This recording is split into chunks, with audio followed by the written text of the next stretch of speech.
Hey guys, Alex here, and I wanted to make you guys a video to talk about what was going on today. And sorry, I am driving in Mesa, Arizona right now, and it is bumpy as shit. Or poop for YouTube so that it doesn't censor me. Anyways, so yeah, I wanted to make a video about what I've done because I found a very good formula that works for me out here. And it's Monday, and I've been working for about 10 hours, and I made a little bit over $550 after you include fuel and stuff like that. So I actually made a little bit more than $550. I think I made, it was like around $670, somewhere in there. But you know, you gotta put in some fuel and stuff like that. So yeah, I wanted to make a video because for a long time I've been a huge advocate of doing only one app, and although I do in a way find that valid still, let me explain by what I mean. So I am not only doing Lyft, but I've also signed up for Postmates. And for those of you who don't know what Postmates is, it's kind of like a courier, I believe is how you say it. I could be mispronouncing that, but basically a person that goes fetching stuff for rich people or people who can afford it. So it's actually somewhat affordable. I use it sometimes. You do anything from getting people's food to, you know, just running some errands, picking up prescriptions, stuff like that. Or maybe not so much picking up prescriptions, but although I heard someone say that they do that, but I don't know how you do that without a date of birth and all that kind of stuff. Seems a little sketchy, and I don't know. Anyways, where was I?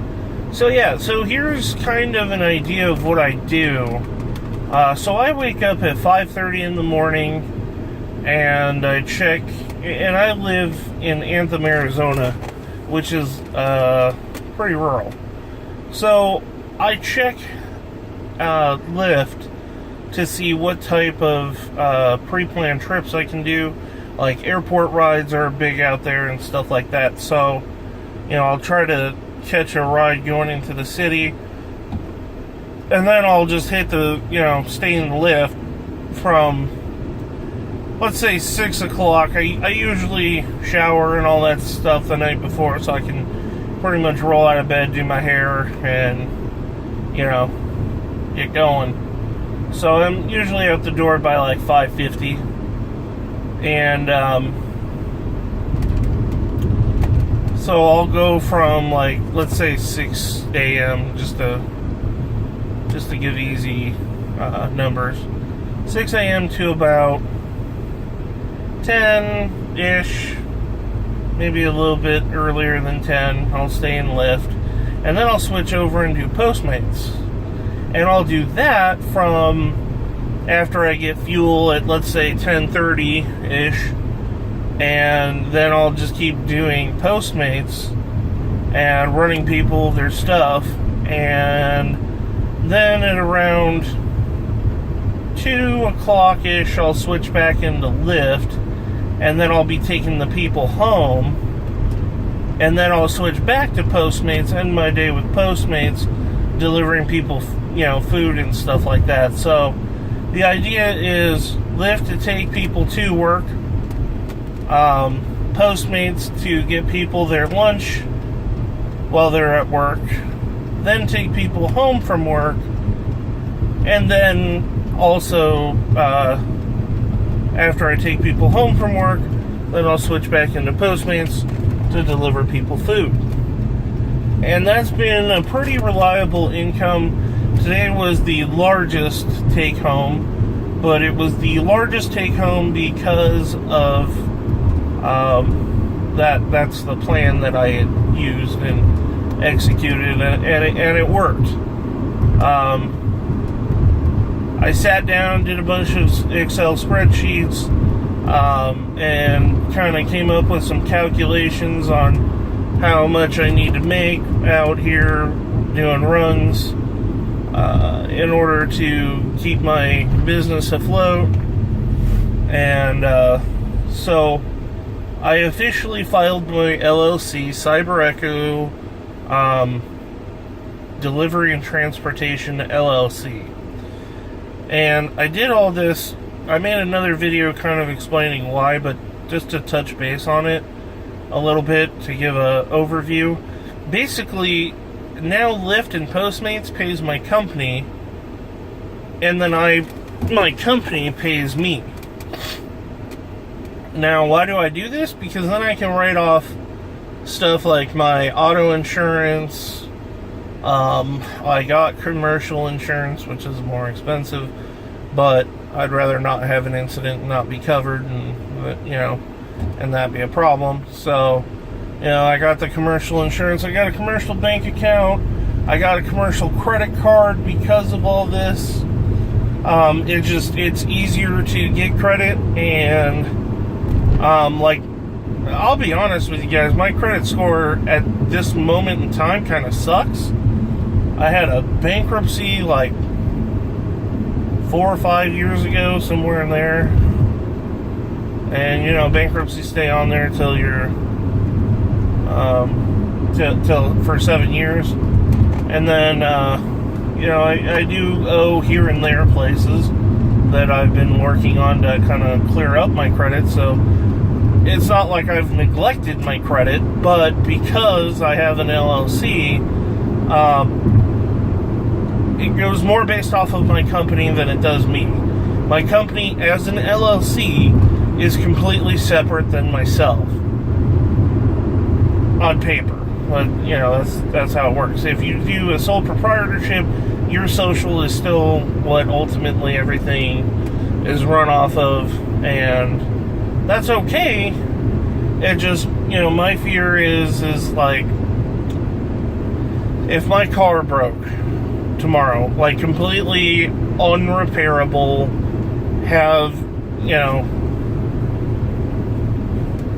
it would be it.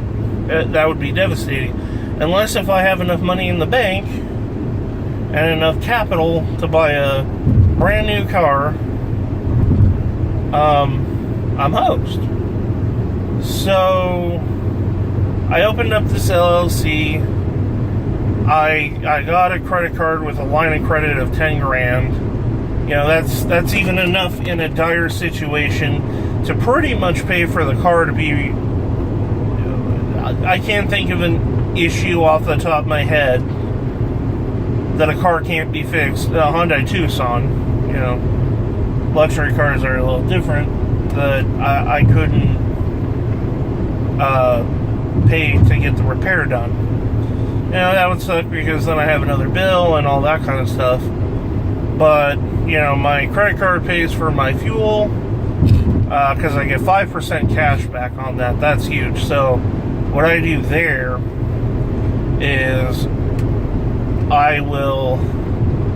it's kind of getting excessive to do it for the entire day, where what I have been doing is, of course, keep all my receipts for write-offs, but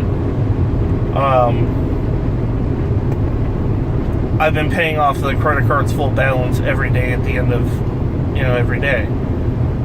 And it's getting a little daunting, I believe is the correct word. It's overwhelming me.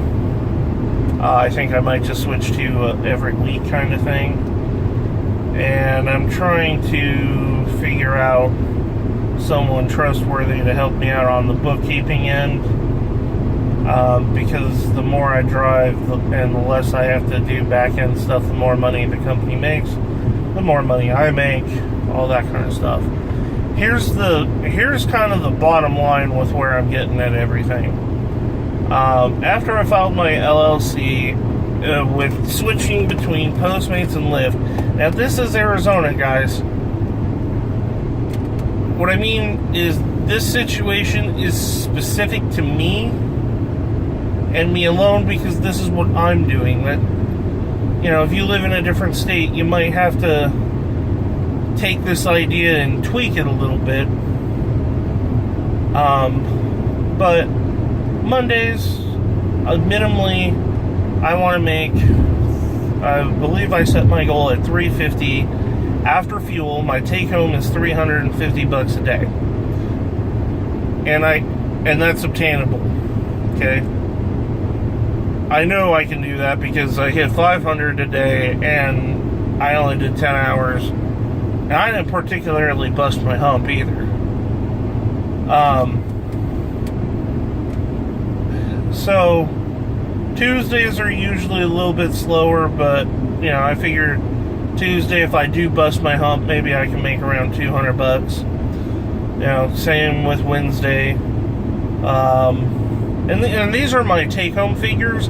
These aren't my, obviously it's a little bit more than that because, you got to pay for fuel and stuff like that. So,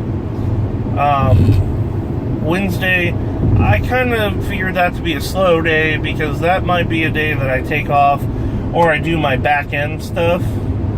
But I'll still log on and do deliveries because everybody eats.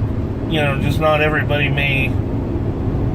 People tend to take Lyft more than they would the bus or public transportation early in the week and late in the week.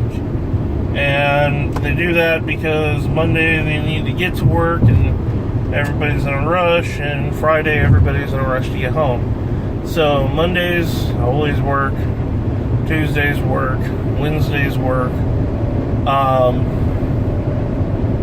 Thursday is a pretty lucrative day, and Friday is huge. And now I alternate working Saturdays and or Sundays. Sunday is undeniably a much slower day, but I'm working enough to the point where I don't have to sacrifice all of my weekend. Sometimes I will do that just out of there's nothing to do, might as well make some money, because I am money motivated. But with all that, my take home is around $60,000 a year. Now, for those of you in California, that sucks.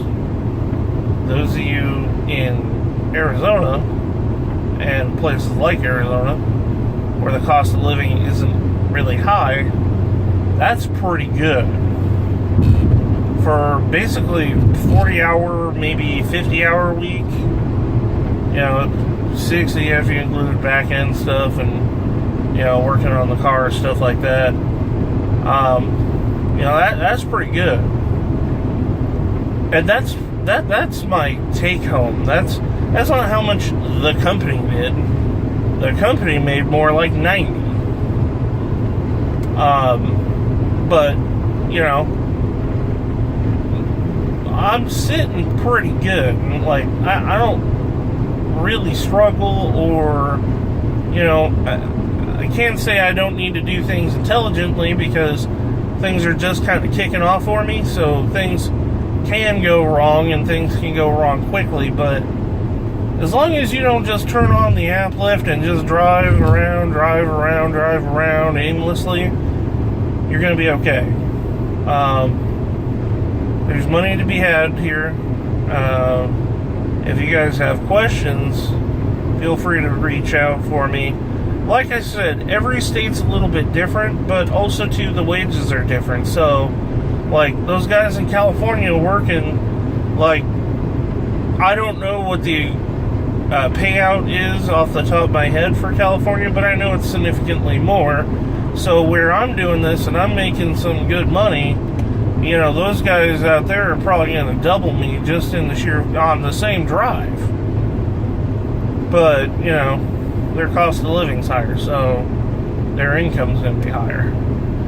So those of you who are watching this, like, if you guys got questions about the money that I make, or like you kind of want a good idea, or maybe you're doing Lyft and you didn't think it was working for you, hit me up, because I probably got some information that'll help you out. If you're looking to join Lyft, I'll go ahead and put my referral code so that I get $350 and you get $350, or whatever promotion's going on at the time. But also, too, I'll help you out, mentor you a little bit. You know, if we're not in the same state, then it's going to have to be over the internet, but, like, it's easy, brother or sister. You just gotta want it. And you gotta be the kind of person that you can self-motivate. If you're a person that is planning on doing this just because you don't want to work specific hours, may not work great for you. I mean, it might, but it probably won't. Like, a lot of people get into my car and they're like starting a conversation with me, and then, you know, one of the first things that I always hear without fail is, do you like this because you can make your own hours? And my answer is always the same. Well, you can make your own hours, but there are hours that make sense to work. You know, I'm not a person that likes waking up at 5:30. I'll be honest with you, I'm a night person. Like, working from 11 to 7:30 in the morning wasn't awful to me personally. It was just awful for all the people surrounding me. But I wake up at 5:30 because I can make $200 before noon, you know, and that's a pretty sweet deal. So, guys, I'm gonna let this video wrap up here. I think when I get home, I might start working on a video to kind of show how I made my LLC and what all it took and stuff like that. So, alright, guys, keep it real.